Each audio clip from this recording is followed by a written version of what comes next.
Let's start by taking a look at the ready-made resources. These can be found in three ways, either by browsing from the home page through the mathematics section, by searching from the home page and perhaps adding a filter,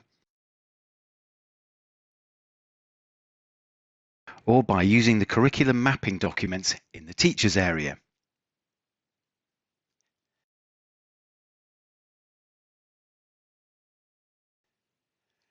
If you set one of these resources as a to-do, launch it, then check the activity. Make sure it's what you want. You can modify the activity if necessary. While you have it open now,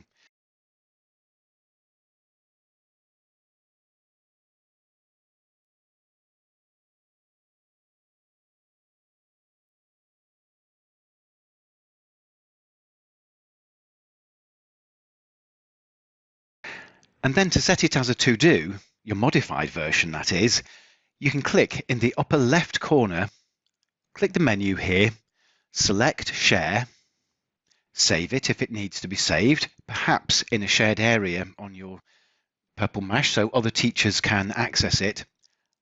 Once it's saved, choose to share it as a to-do, and you can follow the usual process.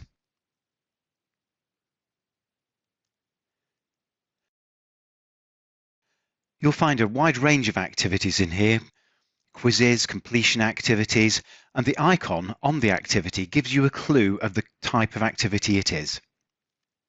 And remember, if you set a quiz as a to-do, you'll get the scores in your to-do area.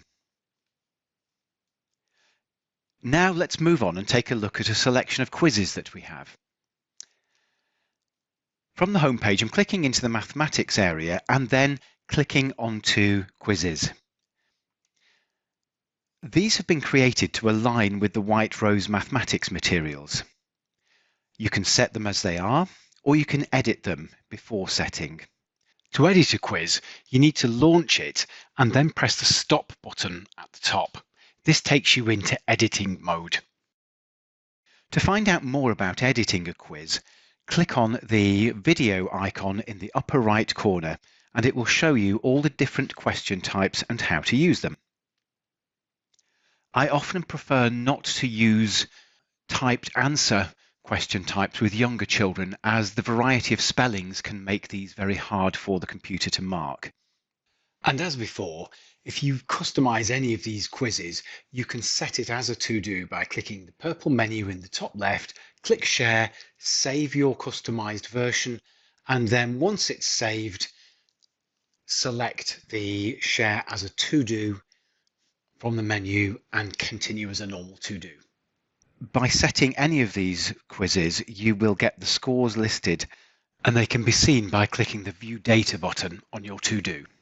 These can be useful at the end of a unit to check if anything needs to be revisited, or some teachers like to use them a few weeks after the unit is finished to see how the children are retaining the knowledge and skills that they've covered in it.